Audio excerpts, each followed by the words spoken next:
pessoal, hoje vamos falar um pouco sobre a cultura afro-brasileira e a sua culinária. O povo afro-brasileiro surgiu através das misturas de vários povos, principalmente dos diversos povos escravizados. Mas o que são escravos?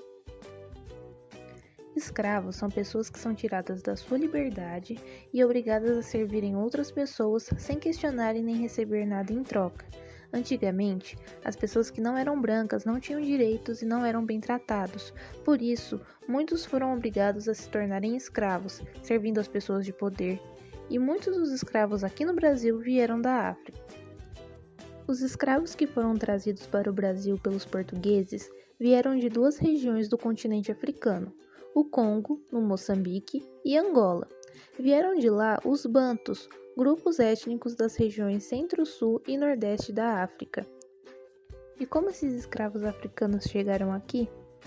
Vejam, os escravos foram tirados de várias regiões da África, tiradas de seus lares e de suas famílias, foram acorrentados e colocados em navios negreiros que vinham para o Brasil.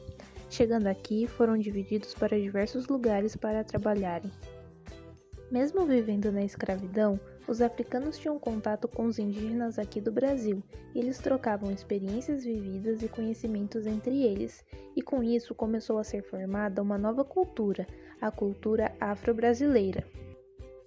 Assim como guardamos as coisas que aprendemos em nossas memórias, os escravos, apesar de terem sido tirados de sua casa e suas famílias, trouxeram na mente as coisas que gostavam e o que sabiam fazer, e conversando com outros escravos foram passando uns para os outros esses conhecimentos. Vamos ver algumas características que eles trouxeram para cá? Há alguns destaques para a arte, como o alacá, um pano produzido pelas tecelãs do terreiro do candomblé. Nas pinturas e esculturas, muitos pintores e escultores dedicam-se em mostrar nas telas a beleza dos seus cultos religiosos.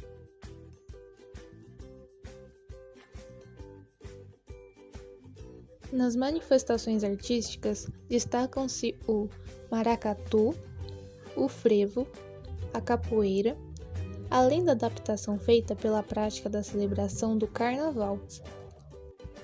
Religiosidade. A cultura africana, como já foi apresentado, é rica e sua matriz religiosa inclui o candomblé, onde na Bahia surgiu os primeiros terreiros e sua política socio-religiosa. A Umbanda, que significa sacerdote ou curandeiro, é uma religião brasileira de vários elementos, inclusive de outras religiões. Também há o batuque, cabula, culto ao Egungun, catimbó, quimbanda, xambá e omoloco. Cada uma com uma forma de celebrar seus cultos. Além do preconceito existente, muitos não entendem a característica cultural dessas religiões, e isso resulta em um ambiente de intolerância por parte de uns e sofrimento por parte daqueles que cultivam sua cultura. As comidas de origem africana são uma mistura gastronômica, já que resultam de diversas regiões da África, além das interferências da forte dominação dos países europeus e asiáticos. E essa cultura possui muitas características. Uma muito presente no nosso dia a dia e que talvez nem percebemos é a culinária. A comida é muito bom, né? E se pensarmos um pouco, algumas comidas nos fazem lembrar de momentos legais que vivemos com amigos ou com a família. Será que vocês conhecem alguns dos pratos que são afro-brasileiros? E sabe como surgiram? Uma parte nós já falamos, que foi através das conversas e trocas de experiências entre eles, mas outros pratos foram feitos pelos escravos, com os poucos alimentos que eles podiam comer. Então eles faziam as comidas que eram possíveis, como por exemplo a feijoada. A feijoada é um prato super brasileiro conhecido no mundo todo, originado nas senzalas, cozinhado em um grande caldeirão junto com feijão preto, as sobras de carne como pés, orelhas, linguiça e carne seca. Esses eram os ingredientes que restavam para as escravas cozinharem, enquanto os senhores ficavam com as melhores partes em sua mesa. O acarajé é um dos pratos mais típicos da Bahia, conhecido pelos sabores apimentados com influência africana. Foi inventado a partir da massa do feijão fradinho, com cebola, sal e azeite de dendê. Também pode ser servido com pimenta baiana, camarão seco, vatapá ou caruru. Há diferentes variações de cuscuz no Brasil, como o cuscuz mineiro e o paulista, mas esse prato árabe é originário da região norte da África, feito de semola, grãos de milho ou trigo moídos, amassado à mão com água, até ser transformados em pequenos grãos que são cozidos a vapor na cuscuzeira. Kibebe, palavra originada no noroeste africano da língua Kimbundu, refere-se a uma espécie de purê de abóbora que serve como acompanhamento para as carnes em geral. E temos também a farofa, também da língua Kimbundu. Teve origem no período colonial, através do plantio da mandioca. Abará, um bolinho afro-brasileiro feito com feijão fradinho, embrulhado em folha de bananeira e cozido em água. Mungunzá, um alimento preparado com milho em grão que pode ser servido doce com leite de coco ou salgado, acompanhando de carne de sal ou torresmo, com leite. Vatapá, servida com peixe e crustáceos, é uma papa de farinha de mandioca, pimenta e azeite de dendê. Angu, uma papa feita com mistura de água e fubá. Rabada, é um prato que cozinha rabo de boi com diversos temperos como limão, pimenta, malagueta, sal, cebola, coentro e tomate. A moqueca, feita em panela de barro, onde se cozinha um filé de peixe em um molho que contém tomate, cebola, cebolinha, coentro, azeite e leite de coco. Frango com quiabo.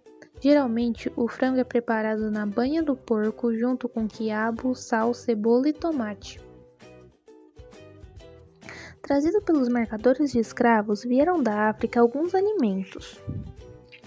Entre eles, o café, o coco, a banana, o gengibre, azeite de dendê, quiabo, amendoim, inhame, pimenta malagueta, jiló, melancia, arroz africano, milho, batata doce, repolho, grão de bico, trigo, maxixe, fava e entre outros. O feijão preto, o cuscuz, a canjica são alimentos de maior destaque no Brasil e que foram trazidos durante o período da colonização, alimentos utilizados com bastante frequência e em diversas receitas, e muitos não são familiarizados com sua origem, pois tornaram-se alimentos tão brasileiros que parecem ser do nosso território. Para finalizar nossa aula, vamos falar sobre um mito culinário: o mito da manga com leite. Quem nunca ouviu falar que a manga com leite faz mal?